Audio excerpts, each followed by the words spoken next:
Good morning. My name is Josh Grill.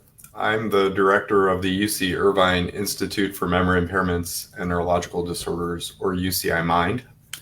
I'm a faculty member here at UC Irvine in the School of Medicine, in the Department of Psychiatry, as well as in the School of Biological Sciences, in the Department of Neurobiology and Behavior. For those who aren't aware, today is World Alzheimer's Day, and UCI Mind is home to one of 32 NIH-funded Alzheimer's disease research centers. And so this is a day that is important to us, and we hope is important to you, and we believe should be important to the world. Alzheimer's disease is a global crisis. It's affecting every nation, and it's increasing in prevalence at truly unsustainable rates. This is a problem that all societies are facing, and we at UCI Mind have committed our professional lives to trying to do something about this through research. So I'm coming to you live today in honor of World Alzheimer's Day. And I'm carefully watching the chat window because my goal today is to take questions from our community members. Before I take questions, I'll make a few opening remarks. As I mentioned, we really believe that Alzheimer's disease is the most important medical problem we face as a society today. I say that amid a global pandemic in the form of COVID-19. And I recognize the challenges that we all face as a result of COVID. And it's not to make any sort of comparison, only to say that we hope and believe that COVID will be a problem we can solve, and we'll do so quickly, and that someday, in the not so far off future, COVID will be a thing of the past. When that day comes, Alzheimer's disease will remain a tremendous crisis. Alzheimer's disease is the 6th leading cause of death in the United States. A recent paper, however, suggested that we may be dramatically underestimating the impact of Alzheimer's disease, as much as by 2.7-fold underestimating the impact of Alzheimer's disease as a cause of death in this country. That would make Alzheimer's disease the 3rd leading cause of death if our numbers were more accurate. In addition to underestimating the number of people who die due to Alzheimer's disease, we already know that the condition is underdiagnosed, undertreated, and that people aren't getting the resources they need to deal with having Alzheimer's disease. This is a disease that never affects just one person. It affects whole families. Ultimately, a person with Alzheimer's disease will suffer cognitive decline that prevents them from living life independently. That dependence on others produces burden for families and tremendous emotional, physical, and financial costs. The world needs solutions for Alzheimer's disease, and the only way we will arrive at those solutions is through research. Now, through activities such as World Alzheimer's Disease Day, advocates have made inroads into increasing funding for Alzheimer's research, increasing resources for families, and changing the way we think about or talk about Alzheimer's disease. But so much more work is needed. And that's where UCI Mind and numerous other research centers around the country and around the world come in to try to do that critical, cutting-edge science at the bench, in the lab, and in the clinic to discover new opportunities to better understand and to better diagnose, and someday we hope better treat reverse, cure, or prevent Alzheimer's disease and other brain-related neurodegenerative conditions. We know that we're not in this alone, and we are so grateful for our partners, perhaps including you, the viewers of this webinar. We won't be able to do this on our own. We will need partners like government funding agencies, in particular the National Institute on Aging, like advocates and other funding agencies like the Alzheimer's Association, like drug companies who are developing compounds that we hope can slow the progression of Alzheimer's disease. And most importantly, partners in the form of community members who choose to enroll in our critically important research studies. To participate in research is a tremendous gift, a remarkable donation, an altruistic, meaningful contribution to the international agenda to find solutions for Alzheimer's disease. I can't begin to convey the sense of gratitude and appreciation I feel for the people who enroll in our studies. These people give of themselves, their time and energy, their fluids in many cases putting themselves at risk in the name of science. These heroes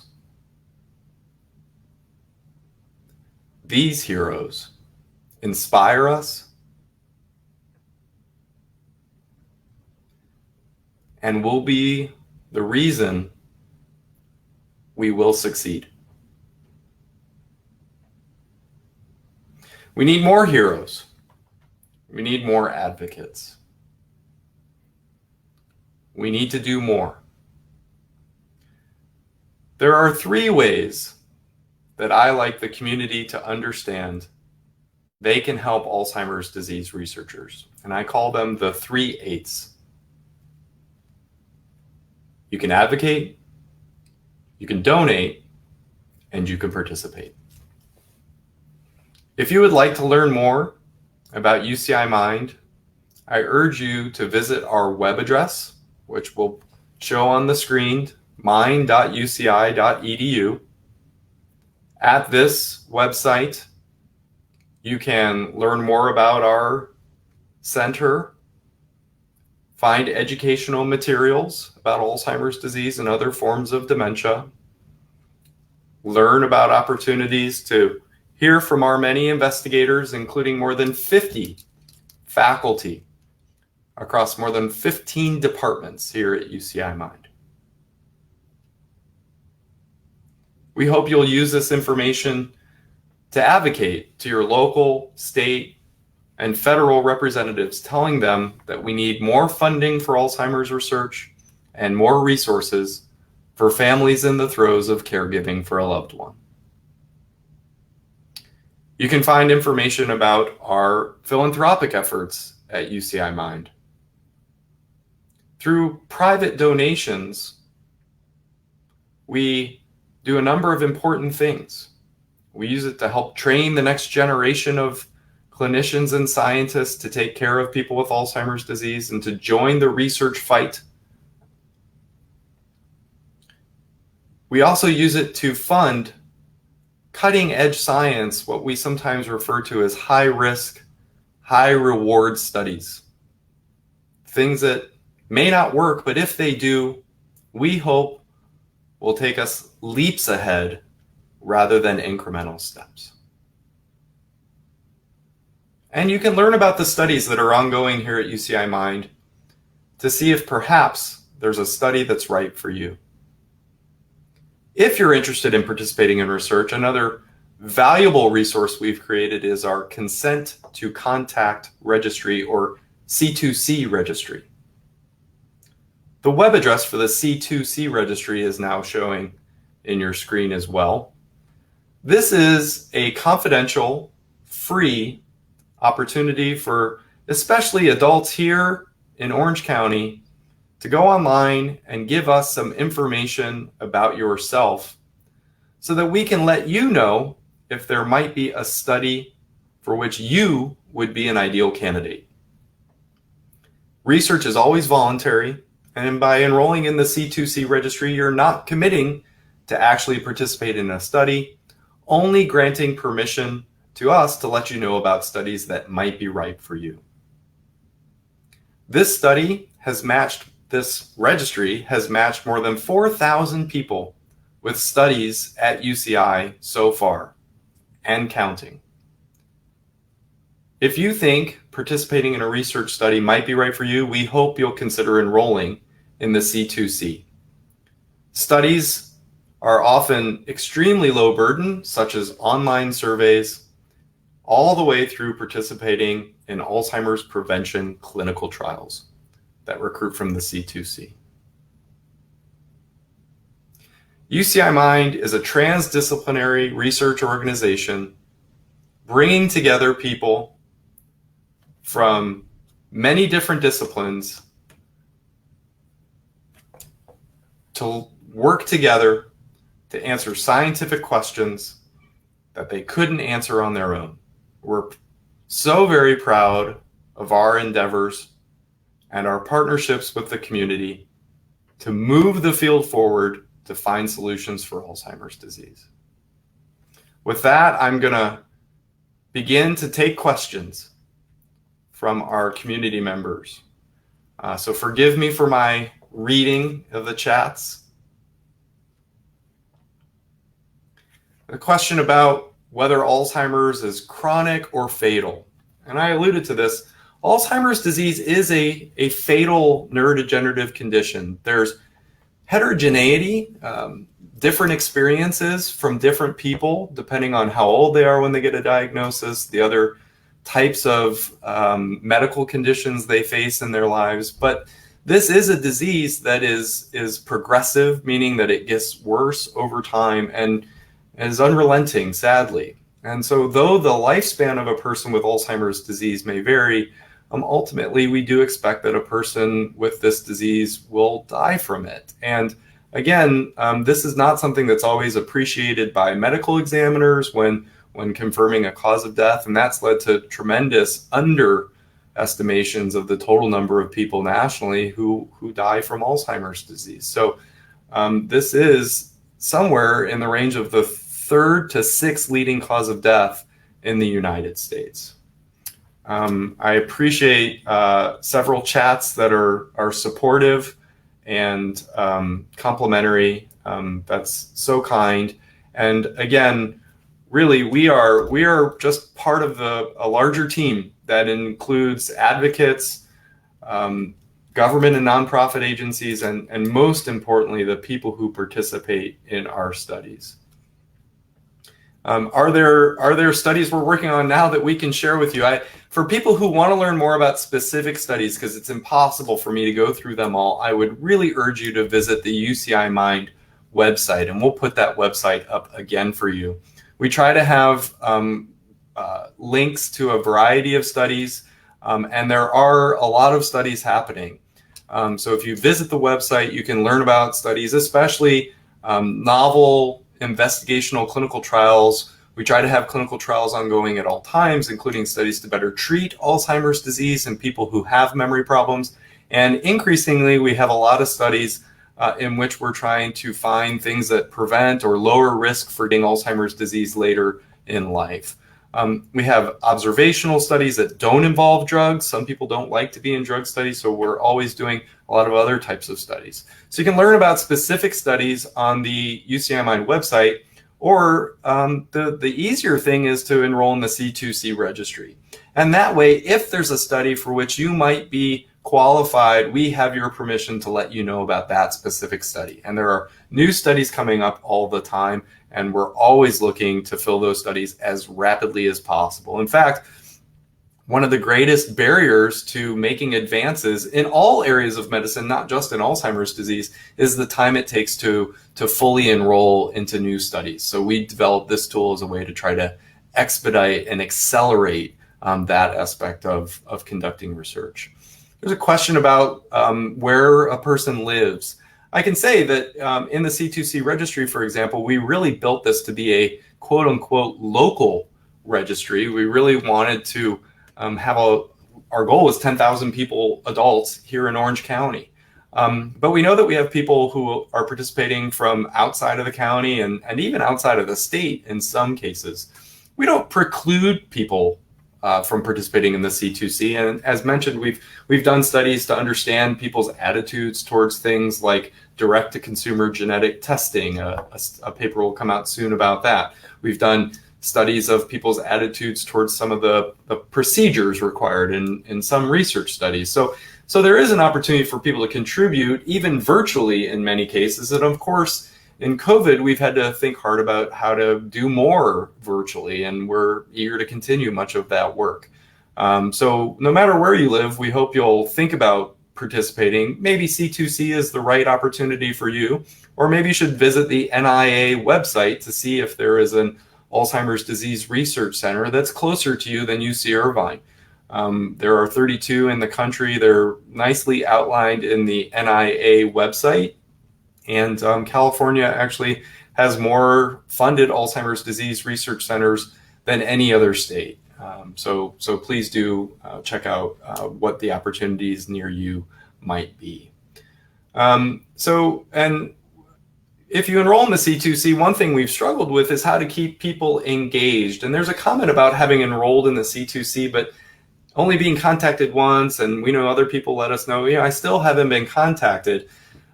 This is a challenge for us, and we wish we had a study for everyone. But part of the reason that we ask people to give us a lot of information when they enroll in the C2C registry is that we're going to use that information to try to never contact someone for a study that they're not eligible to be in. So if you're 55 and we're doing a study that only enrolls people who are 65 to 85, we don't ever want to reach out to you about that study, which might have got your hopes up and ultimately couldn't actually accept you.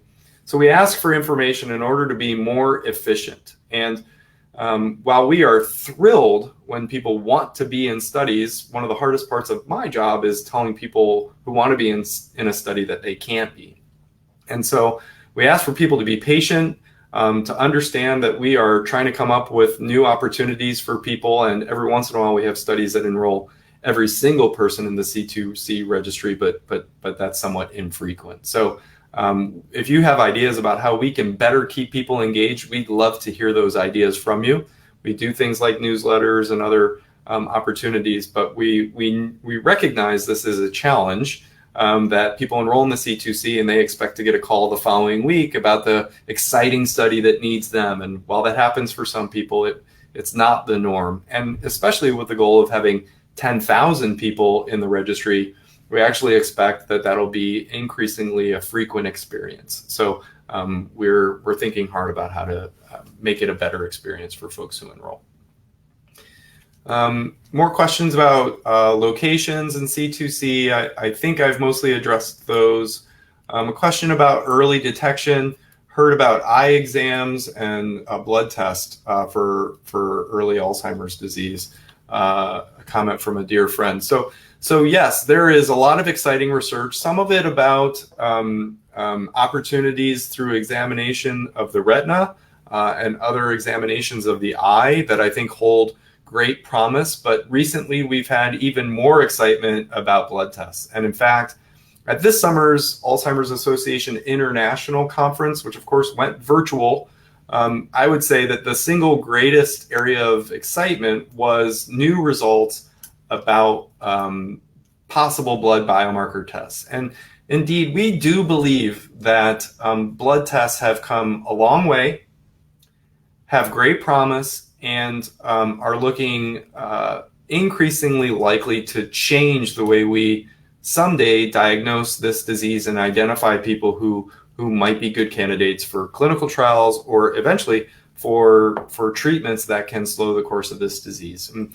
I won't get into the specifics of this, only to say that in Alzheimer's disease, the diagnosis, which is made definitively at autopsy, is to confirm the presence of two abnormalities in the brain, what we call beta amyloid plaques and neurofibrillary tangles. So two fundamental pathophysiologies, changes in the brain that don't belong there, that in a person with cognitive problems and dementia confirms Alzheimer's disease was the cause of their memory and other thinking problems. We now have FDA approved brain scans that show us plaques and tangles, which I believe will change this moniker that we only make the definitive diagnosis after a person passes away. We now can confirm that people have plaques and tangles in their brain while they're still alive. So I think we'll eventually be able to say that we make a definitive diagnosis of Alzheimer's disease while people are still alive. Now, numerous studies suggest that we can identify proteins in the blood that with quite good sensitivity and specificity confirm whether the plaques and tangles are present in the brain. And to use an overused term, this could be a game changer for us. This would really dramatically increase the scope of the number of people we could enroll in studies. These may be ideal opportunities to identify people who should have that brain scan to truly confirm in the brain that the plaques and tangles are present or are beginning to accumulate, and perhaps identify people who should start on a therapy to try to reverse the course of those plaque and tangle depositions. And many of us believe that that will be the key to slowing the course of this disease, trying to prevent people from reaching those severe stages of dementia that become so burdensome for families and so costly for society, and even identify people before the memory problems begin in hopes of delaying or preventing them entirely.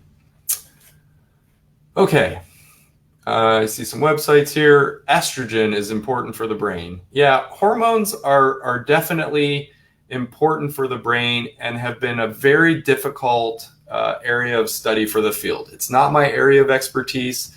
I won't make recommendations around personal hormone treatments, only to say you should talk to your doctor about those things if you're worried about them or thinking about making any sort of adjustments. There were studies to suggest that the hormonal changes that accompany age could play a role in Alzheimer's disease. This led to a number of important clinical trials, but to this point, they have not been completely elucidating. And I would argue there's still work to be done. Hormones is, of course, a complex topic for many reasons, including the differences between male and female hormones and differences in cycles, as well as age-related changes in those things. And there's a lot of really important, impressive work underway to try to better elucidate this, to make the greatest inroads into treatments especially, but I would say there's still work to be done. Question came, who administers the blood tests? Right now, these are only done in research studies. These blood tests are not available to the public. They're not used in general medical practice. These are still important areas of research and only done in studies. And some of the early ones were in partnership. Some of the early findings were from studies that were in partnership with pharmaceutical companies who are developing these assays. But we've got new tools that we're putting in here at UC Irvine to try to help us add to the science of this and develop new understanding based on the blood tests. And so we're eager to do more of these types of studies right here at UCI Mind. Some common misconceptions, misinformation about Alzheimer's disease. Boy, this could be a whole lecture unto itself, probably one we should put together. There are a lot of misconceptions. First, I probably should have begun with some basic definitions. One, people still don't quite understand the difference between Alzheimer's and dementia. Dementia is a syndrome. It means that a person has memory or other thinking problems that prevent them from living life the way they once did. And Alzheimer's disease, which I've already defined for you as being this abnormal accumulation of plaques and tangles in the brain, that's the single most common cause of dementia. It's not the only cause of dementia. The estimates range from study to study, but most will land on a 70%-ish of people with dementia suffer from Alzheimer's disease. So there are certainly other causes of dementia. Some of them are more treatable than others, but we're primarily focused here on the brain diseases that cause dementia, with our center being overwhelmingly focused on Alzheimer's disease. There are a number of other misconceptions about especially things that may cause Alzheimer's disease. We still get questions about aluminum pots and pans, and really there's no reason to think that using aluminum pots and pans changes your risk for Alzheimer's disease. There are questions about whether if we live long enough, we'll get Alzheimer's disease. I personally do not think that is true, but we do know that the strongest risk factor for Alzheimer's disease is age. And the older we get, the more our risk goes up. After that, genetics play a role. If you had a parent with Alzheimer's disease, you're a little more at risk than someone who did not have a parent with Alzheimer's disease, but this is in no way definitive. Lots of people with Alzheimer's disease did not have parents with it, and lots of people whose parents had Alzheimer's disease do not get it themselves. And that is important for a number of reasons.